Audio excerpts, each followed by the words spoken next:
So, I'm doing a series on spending personalities, but I want to step away from that for a second and talk about a particular mindset. One that I actually had, where when I was spending, when I was much younger, I had the mindset of, and I actually remember saying these words, I deserve it.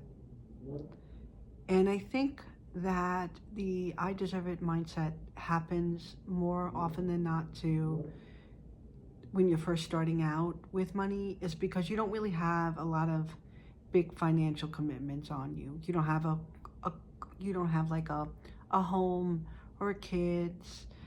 So you almost feel like, hey, I'm young, I should be able to live it up. So I vastly remember having that mindset and spending money as if like I couldn't be seen in an outfit twice. That just wasn't the way that I rolled. I had a new outfit for every day. I went and had a passport and I flew across the world, or at least to Europe. And so I went to, I think in my 20s, London, Scotland, Italy, France, Spain. So I spent a lot of money on traveling when I was much younger.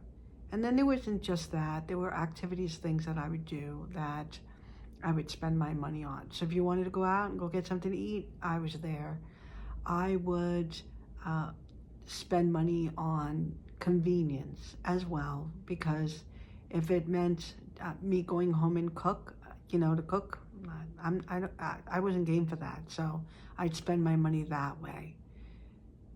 The difference, I think, today is that I think social media plays a much bigger role on the influences that it gets people to spend their money. And I'm blessed not to really have that. So I didn't get myself in as much credit card debt as I could have, absolutely. But back then, when you took out credit cards, they had like the maximum, like they really did look at your income, I believe, and determined your credit risk. And maybe they still do that today, but I felt that I didn't have a very high limit, and I think that saved me. Anyone who's young and starting out, I think it's very difficult to break that mindset now today, in today's age. And it makes me feel really sad because that I deserve it can be flipped around the other direction. It's like you deserve financial stability. And I think when I finally came around to see that, it made me change, and maybe I should go back a little bit. I had good role models around me when I was really young. My mom was a really great role model in the way that she spent money, but I missed out on a lot of things. I mean, you're going to, like, there's no way to afford 12 kids and not have them miss out on things. I was never in a band. I never got to play, so I never played an instrument. I was never in sports, so I didn't enjoy sports. I never got to go on the school trips. I'd be the one kid that would stay back. I never had lunch money, and so the only way I got lunch money is if I became a little entrepreneur and was selling candy in the school, so I had lunch money. So I experienced, when it came to money, lacking. When it came to school clothes every year, we'd only get new school clothes in September. So when I did finally have money and I did move out on my own, which was very young, I was very young when I moved out, because since I was paying rent for living at home, and I came to the realization, hey, I could go live with my siblings, then I was going to go do that. I would have all the freedom in the world, and I didn't even have a car at this point when I did this. So I was taking public transit and getting people to drive me around, but I still moved out, which is kind of crazy when I think about it. But anyway, that experience of not having the joy of spending money. When I finally did have money, I think I was making up for a lot of the things I missed out in my youth. So there was no like money to go out with friends and to go do things. When the ice cream man came around, we didn't get ice cream. My mom would buy us ice cream, but she would buy us ice cream and from the grocery store, and we would have it that way. The first time I ever went to McDonald's, I was probably, I think, 18. Well, now that's kind of a good thing, except when it came to treating time. They used to give out like McDonald coupons. So definitely understand why I gravitated and pulled the moment I had money to get into I deserve it. I work really hard. I'm making good money. I deserve these things. I had a very stressful day. I deserve these things.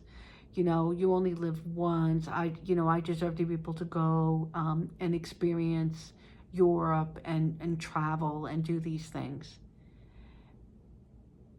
And so, yeah, that's how I got it.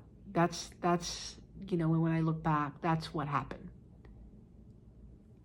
And it wasn't until I did I deserve financial stability. I deserve not to have stress about being in debt, stress about how I'm going to pay my bills, stress about feeling lacking in the ways when it came to money. And this really played out when I think my siblings started to have kids, and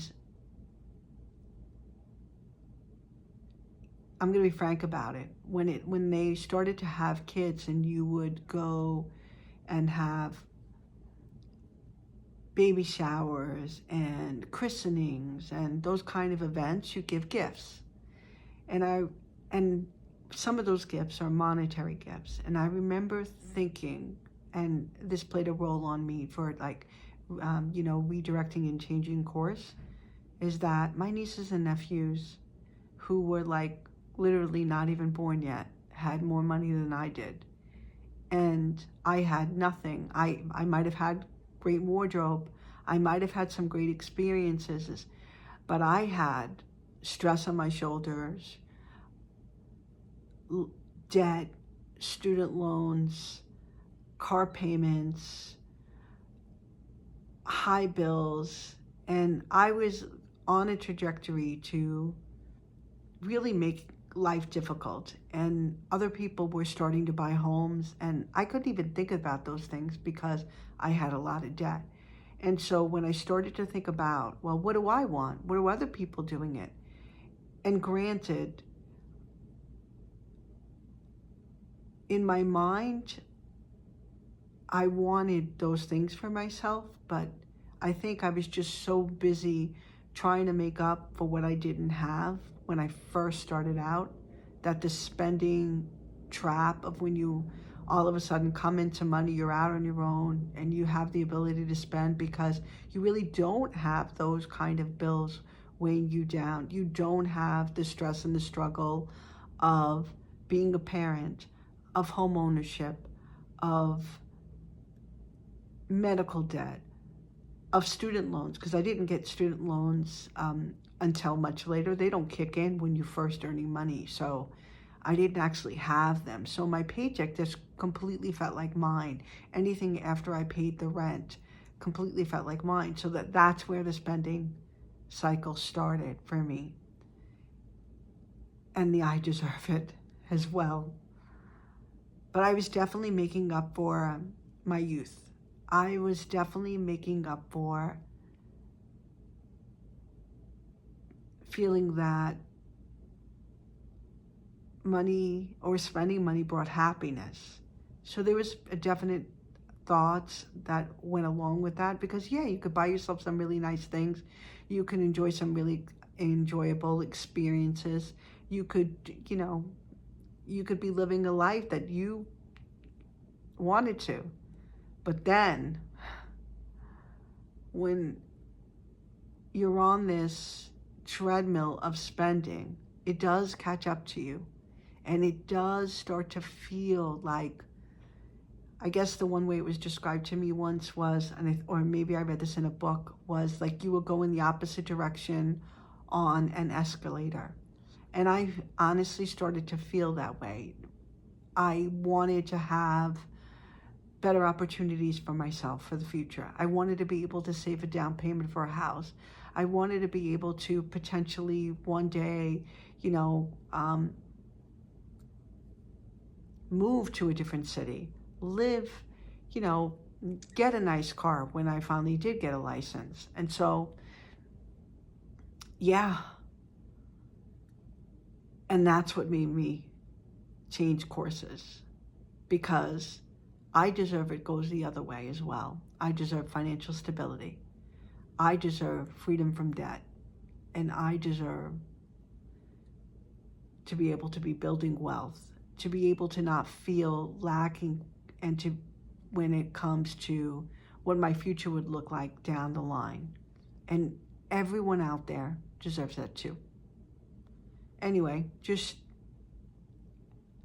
I know I'm doing this series on different types of spending personalities, but I really wanted to talk about the mindset that got me into trouble when I was young, why it got me into trouble, and how my thought process about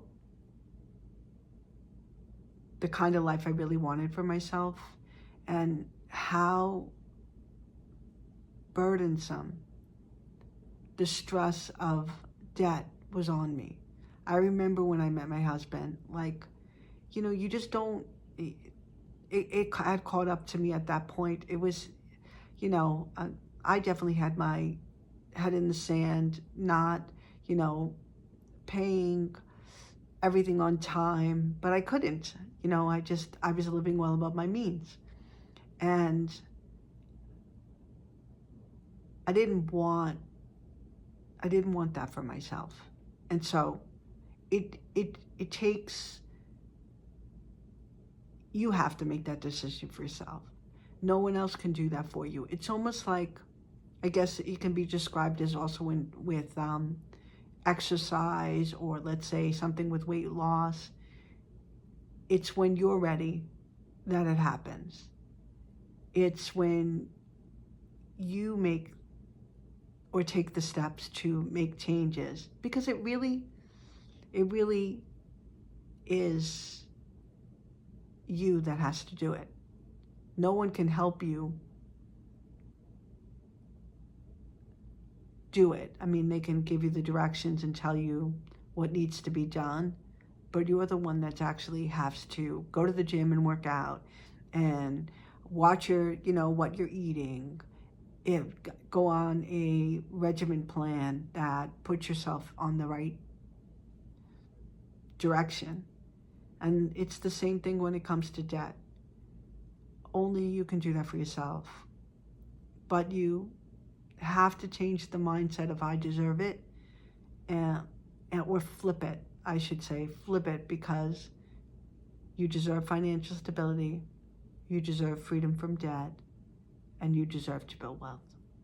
Anyway, I hope, I know that this video is very different from other ones that I've done, and it's also late. So just for something on my mind about how what I deserve now is so different than what I felt I deserved when I was shopping and spending. Anyway, this is Regina from Simply Fundamental, and I will catch you on the next one. Bye.